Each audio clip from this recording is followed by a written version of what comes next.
Hello, everybody. Welcome to the bi-weekly community call. Let me bring all the right people on stage now. All right, I think we have a representative from all the product teams for now. So let's get this started. It's been a pretty eventful 2 weeks. So we can start off with some product updates from everybody, given what's happened, and then we can give you guys an update on where we are in regards to the community council, the Alchemist Council. So to start things off, Crucible had an amazing release.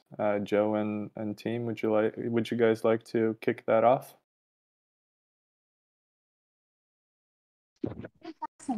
Sure. I'm happy to do so.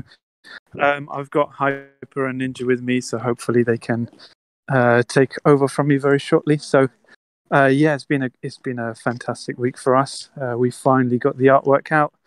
I'm very proud of the team. They worked extremely hard. Community has responded extremely well to that. So thank you very much, everyone, for your support and your patience. There's been a huge amount of challenges to get that artwork out. As you can imagine, it's an extremely complex piece. Having something rendered in real time, web-based, to be able to support a lot of different browsers, to overcome the issues of loading this data from the blockchain, historical data, the intricacies of each individual piece has been a really big thing for us to overcome, and I'm very proud of the team. They've done a fantastic job. So individual team updates. So we've got two, as I mentioned previously, we've divided the team up. We've got development side of the team and creative side of the team. So just to introduce you guys, if I haven't done already, Ninja is our development lead and Hypermilla is our creative lead. So I'm going to pass the mic over to Ninja first, who's our development lead, and he'll give us some updates for the Crucible project. Yeah. Cool. Yeah. Hey guys, nice to see you all here. Just to give you guys a quick update in terms of the development side of things. Obviously, with the release of the artwork, we've been keeping a close eye on the QA channels and also some feedback from the community and fixing those issues as soon as possible, making sure everyone can have the best experience when it comes to viewing their Crucible and interacting with their Crucible. Also, we have a few reward programs lined up, so keep an eye out for those. They should be released in the coming weeks. And yeah, apart from that, we're looking forward to planning a roadmap on how to move forward, and also thinking of new revenue generating models as well, which you all would be excited for. So yeah, that's all from the development side of things. I'll pass over to Hyper to speak about the creative side. Sorry, I had to change settings in Discord. Okay, so hey everyone, I'm Hypermilla, lead of the creative. So I think Joe and Ninja already said a lot, but we're super happy with the release of the artwork. We've been working super hard for the past months, and it was very nice to see the reaction from the community. Thank you so much for the comments. Looks like a lot of people enjoyed it, and so that makes the team really happy. We think we released something very different and unique, and we hope you guys like it. We're also working on a lot of new stuff and thinking of a lot of new ideas that we could put into action with this new product. There's a lot of possibilities. And so lately we've fixed a few issues that were stopping some users from viewing their Crucibles. I hope all of those are fixed now. So if you guys have any other problems or feedback, please let us know.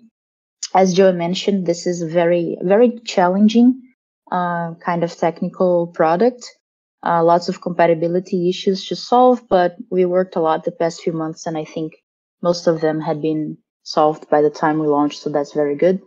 Now, as we mentioned in our Medium article, the next thing we're working to add is some more graphics options for people to be able to see their crucibles. For gamers out there, kind of like a game, that you can put some extra features and see things with slightly higher quality. Yeah, and I think that's all I want to share for now, but happy to hear questions later.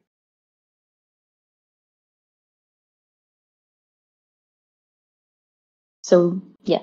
Yes, sounds great. Thanks, Hyper. Does Joe, are there any other updates you'd like to make on from the Crucible side there? Nothing specific right now, unless there's something I'm missing. Maybe we could move on to a few questions from the community, or unless there's something that you wanted to point out, Rui, that I might have missed out.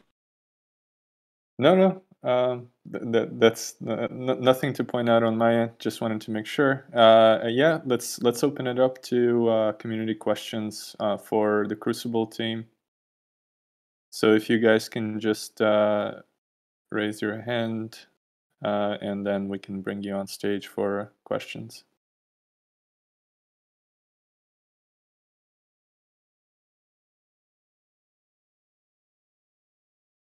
I think while we wait for potentially people to put their hand up, so as Ninja mentioned, we will be, and apologies for the background noise because I am actually taking a walk outside, but we will actually be working on formalizing a high-level roadmap. There are a lot of talks that we have at the moment with other projects and other kind of directions that we could be going with Crucible. So it's going to be a very interesting process. But once we're ready from that side, we'll definitely get that out for some community feedback and maybe some final adjustments, and then work towards that. But hey, Renaz, I guess you have a question for us, so feel free to take the mic. Yeah. Thanks for letting me speak. I actually have been seeing this question in chat quite often. And the question is if there will be a possibility in the future to exchange certain parts of your Crucible. So I guess, Hyper, if you wanted to jump in here. Okay, so there is no plans for that currently, but we've seen that other NFT projects started doing that. And I think, personally, I think the way we are kind of like almost gamifying the Crucible could lead to this kind of feature in the future. I think we haven't discussed this internally, so there is no plans right now. But I think it's a good idea. So not for now, but who knows? But technically, it's possible, right? Yeah, I think definitely would be possible. Nice.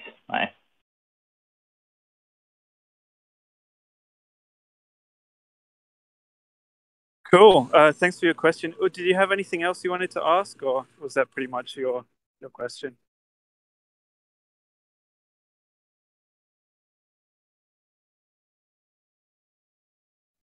Renaz, sorry, we can't hear you. No, that's the only question I wanted to ask. If there's going to be a possibility to exchange these parts, which are more rare and stuff like that. I think it's going to be kind of awesome because it's like a game, right? You exchange stuff with each other to build your Crucible more rare and that kind of stuff. Yeah, for sure. I mean, there's so many possibilities with this. Actually, the team done a fantastic job at building a really, really good foundation in this DApp. So, I mean, in the whole NFT itself. So I do think we've got a lot of room for possibilities, and as Hyper said, it definitely might be something that we're considering working on. So, yeah, we'll see what the future leads us to. Oh yeah, and another question: when can we expect it being integrated into an OpenSea so everybody else could view it? Sure. So OpenSea, you'll actually be able to interact with your Crucible, but it would be once you've open the Crucible page, so the individual Crucible itself, it won't be at the gallery view where you can see everyone else's Crucibles. But as I've mentioned in the previous call, and I'm not sure if you were aware, but this is a manual process, unfortunately, to get implemented. So there's a bit of time involved in waiting for OpenSea support to help us get this done. And there's a few things from our side which we've been working on to make sure that's also possible. But also all the traits and a bit of stats on there are going to be displayed. We're still, finalizing exactly what's going to be put onto there. But at the very minimum, you're going to be able to see the traits and obviously the how many people have the same traits as you to that degree. But yeah, the interaction of your Crucible will be just as you do it on the Crucible website, but at the Crucible at the level of actually clicking on your token and viewing it there, your NFT. Okay, got it. Thanks. Cool. Any other questions from the audience?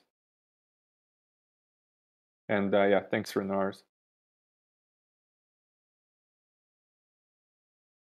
All right, in that case, maybe we can move on. Somebody from mistX team, could you guys give us an update what you've been up to? Sure. So I've returned this week from paternal leave. So just getting back up to the speed of things. I've had a lot of meetings this week with Don and various other project members or external projects. So we're still working on shaping kind of the tail end of the roadmap that you guys saw last week. And mostly, in the immediate, we've been working on V2. So Don, if you want to give a little bit more detail than that, you can go ahead, as you've been kind of more closely involved with that in last week's.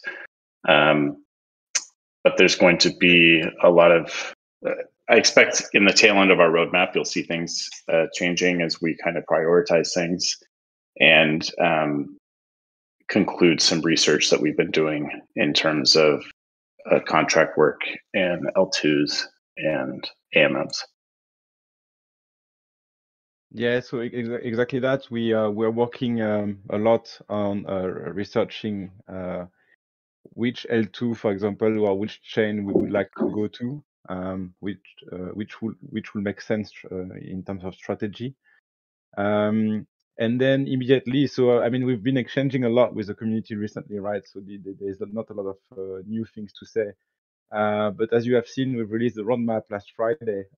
So I hope that this is up to everybody's expectation. And we have been focusing on releasing V2 a lot. And this is what we're going to do for the next few weeks, because V2 will be released by the end of the month.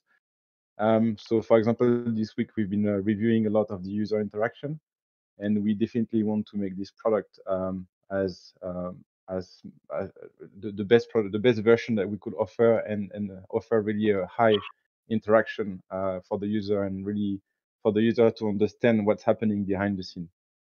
Other than that, Hazelnut mentioned last time that he was working on some workshops to open the marketing to the community, so to get the feedbacks from the community. So he's still working on it, and he should be able to deliver that within the next 2 weeks.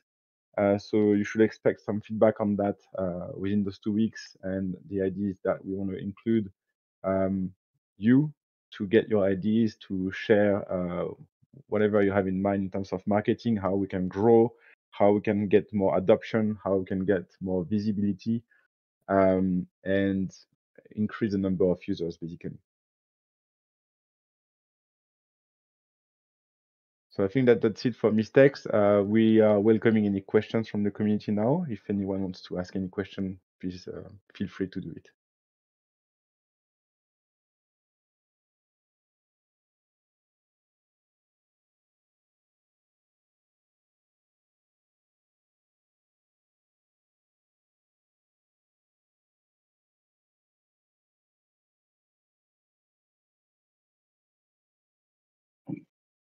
All right. Seems like there are no questions. Hey, we got No, Cyber to Scott. Cyber. Yeah. Oh, sorry guys, didn't notice. Can you guys hear me okay? Yes. Can you hear me fine? Okay, it's weird on my phone because when I come on stage and I activate my mic, then you all come off of speaker and I have to hold my phone incredibly close, but that's okay.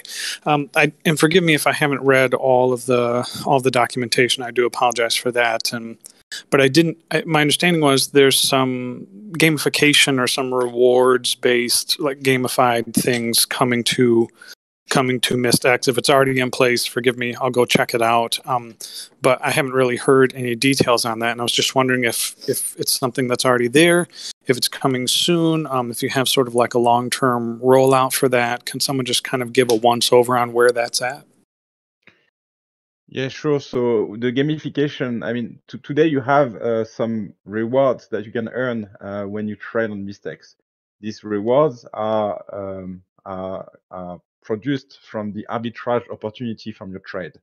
The idea that we have is that today we're giving back 40% to the users of that arbitrage opportunity. A big part of the cost being the service that we use to produce the arbitrage opportunity. And the idea is that we're going to still give back 40%, but maybe not entirely to the user who has traded initially. We're still going to give the user who has created the trade the largest, by far the largest portion. We haven't worked out the numbers yet, so I can't give you any numbers, but this is going to be the largest portion, and keep some of that reward on the side. And the idea that we have is to create more gamification around this, thanks to having these funds, create some achievements, and work it out like with a random randomify basically the trades that are gonna get rewards. So that means that you will be able to get rewards even if your trade is not eligible to arbitrage. So that means that anyone, every user will be able to get that. And what we have in mind is to increase your chances of winning if you have completed some achievements. So we haven't defined exactly that yet because this is going to be for end of Q1.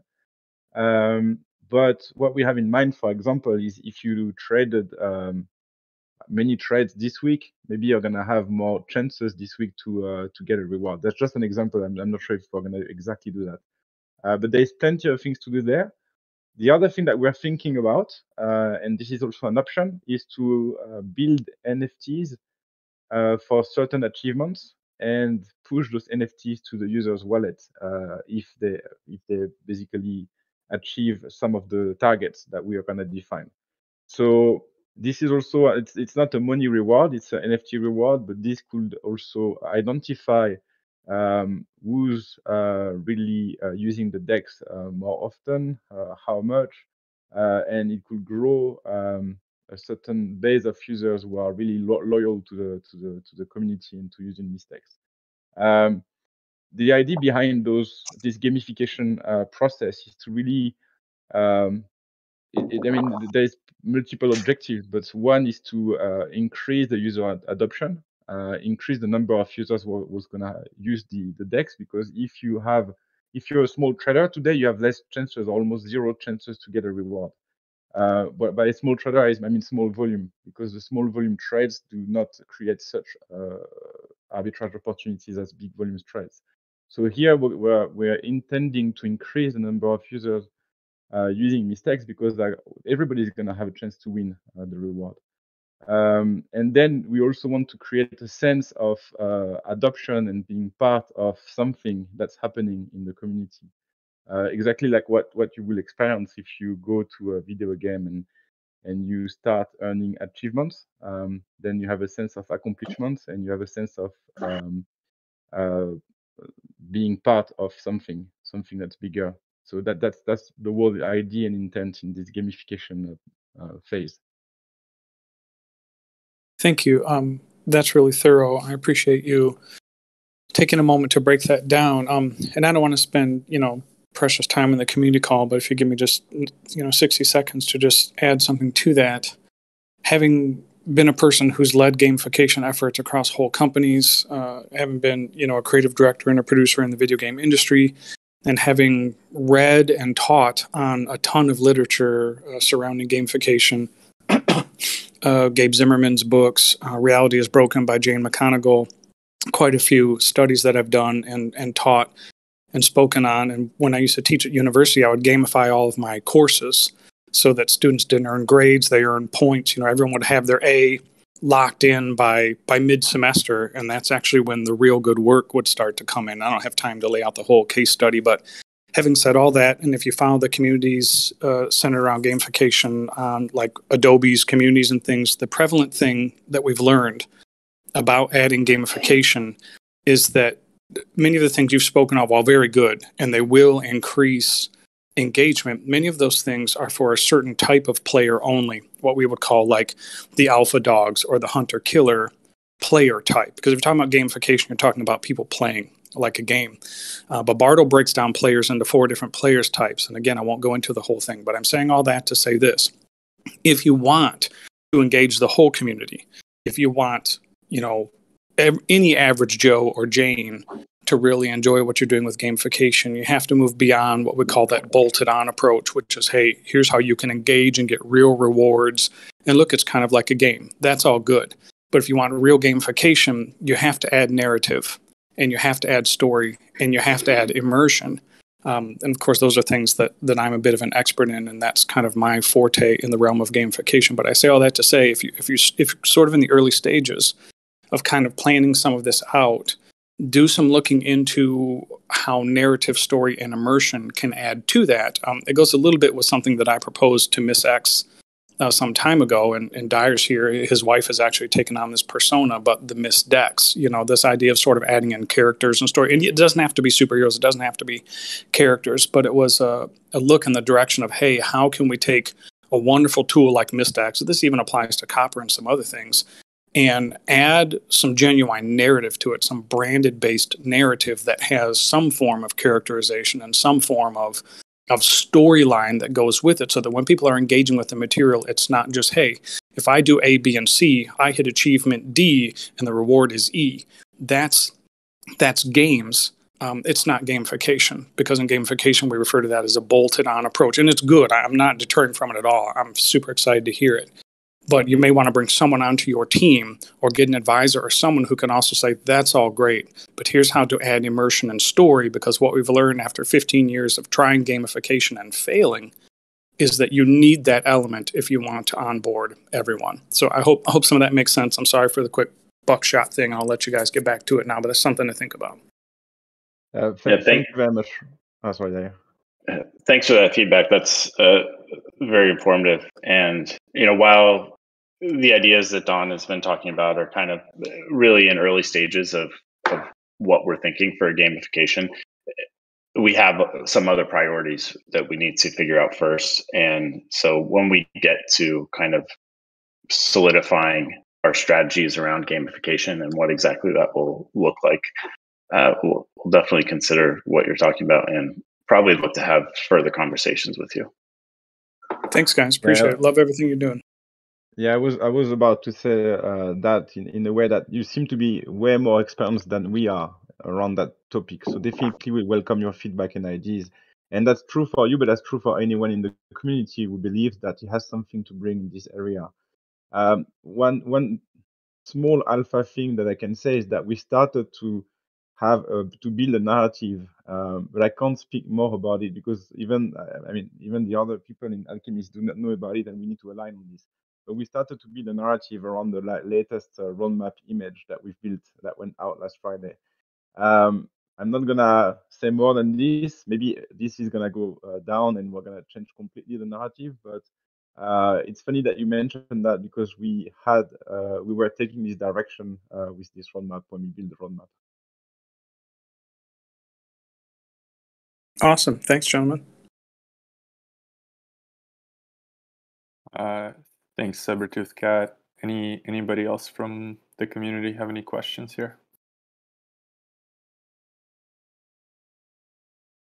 All right, thank you guys. I'll now give a quick update on Copper. So within the last 2 weeks, we went live on Polygon, and it was really exciting to kind of see the reception there and the activity. We had 3 pretty big launches. I believe 2 of them are still ongoing. And we also had a number of launches on mainnet. I think in November we saw around 10 total launches. And we crossed 400 million in volume for Copper, so that was a big achievement. And another interesting thing with Polygon, we saw significantly lower sizes for transactions when auction participants participated. So on the individual level, but overall, the auctions were raising similar amounts to mainnet. There was one auction, Popcorn, where they split their auction into 2 parts, one on Ethereum mainnet and one on Polygon. And both sides raised similar amounts of money, but it was interesting to see that kind of smaller players were participating in Polygon. There were sometimes transactions for $10, for $5. So it's really clear that it empowers new type of participation in launches, and obviously the reduction in transaction fees makes it possible. So really looking forward to what happens there as we get more and more fiat on-ramps onto Polygon, and kind of participants from all over the world were able to easily jump into there and become active, because as we all know, transaction fees on Ethereum have been a huge barrier for people in kind of non-Western countries, or people that don't have too much capital to participate. The other development is we've been actively developing a fee solution for Copper, and we've also been working closely with Balancer on that front, and I can say that you guys will see an announcement from us in a few days with more details there.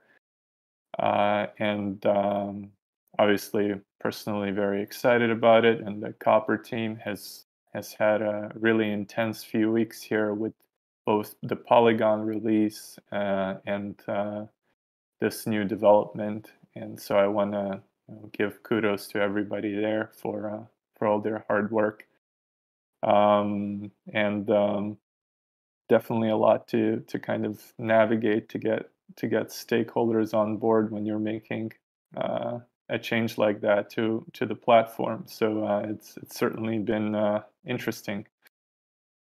Yeah, that's kind of it on the Copper front. Does anybody from the community have any questions there?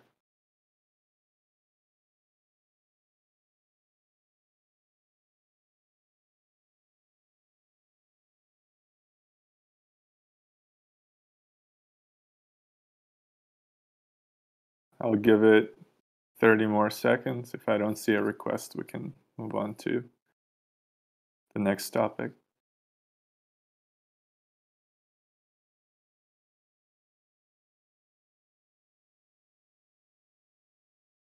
Great. Thanks, everybody. Daniel, do you think you could give us an update on the council? Yeah, sure thing. So after the last community call and sort of all the feedback that we've had from the community recently, we've been hard at work in putting together the sort of general structure of how the Alchemist Council should work. So we aim to sort of have this structure, completely defined and a document pushed out to the community in the next 1 to 2 weeks. But we've got a draft that's almost ready to go, and we've had a lot of internal discussion about how this should work. So just to kind of give you a high level view of sort of how we see the council.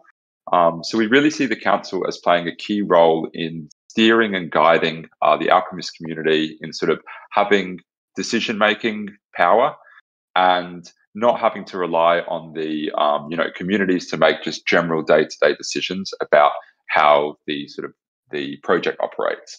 However, the community will have power in sort of implementing who is in the council and who isn't in the council. And the initial council members will be brought into the council through a community vote. So the community vote should go out again in the next sort of 1 to 2 weeks once we have this official structure out and pushed out to the community. And that vote will be all LP holders will be able to vote for their preferred candidates for the council, and the vote will be done most likely through a quadratic voting method in order to sort of allow everyone to have a reasonable weighting to their vote. So that is weighted by the amount of LPs that people are holding in their crucibles, but you sort of get a slightly diminishing voting power as you increase the level of LP that you have. So yeah, the sort of main role of the Alchemist Council will be approving new projects for incubation. So there'll be a separate incubation team that sort of works with projects who would like to be incubated through Alchemist, and the incubation team will help the teams put their applications together and their proposals, but then the decision on whether to fund or not fund the new projects will be determined by the council. The council will also be responsible for appointing new department heads for the Alchemist core.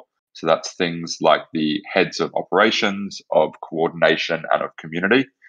And they will also have the ability to sort of approve multi-sig signers and multi-sig transactions. So potentially they will be the multi-sig signer set may be the same as the council. However, it may not. That's really up to the council to determine what the most effective means of operation is for everything to sort of run smoothly. And the council will also have the ability to remove other council members for non-performance or for sort of lack of alignment with vision with the project. So that will be all through a majority vote. And they'll also be responsible not just for incubation, but also for determining the ongoing funding of current projects. So every 3 months, the projects will be reviewed by the council, and they will sort of review the level of funding that goes through them. And yeah, they'll also have the responsibility of calling community votes whenever required. So this is sort of the general high-level view of how we see the structure of the council, and we're going to define it in some more granularity over the next week, and then yeah, in 1 to 2 weeks, we should have it together and ready to go out. So yeah, if sort of anyone has any questions about or feedback, about how they see the council structure as we have it, it would be awesome to hear.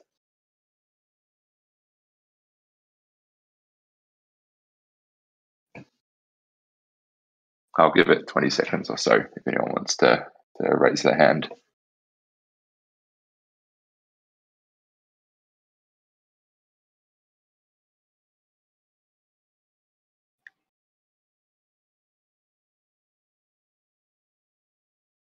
Sounds like no questions. Daniel, thank you for the update on that front. Yeah, we've all kind of been putting in a lot of extra time to try to figure out that structure and get things up for a community vote there.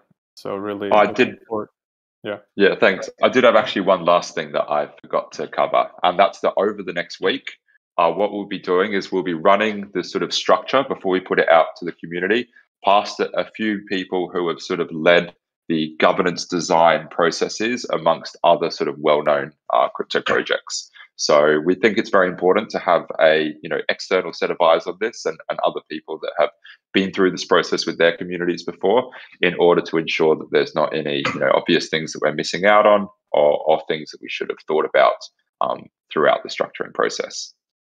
So yeah, sorry, back to you, Ree. I just forgot to mention that earlier. Yeah, sounds good. Thanks for the updates, Daniel. Does anybody from the community have any general questions for anybody up here, or the seniors, or anything that's been going on, or even really any thoughts for the community itself? Now's the chance to put your hand up.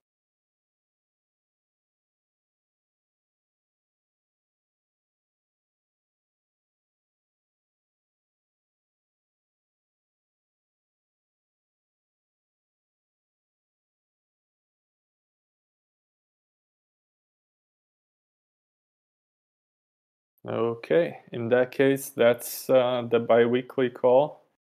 Thank you for joining, everybody, and yeah, we'll catch you in another 2 weeks to discuss all the new stuff that's been happening here.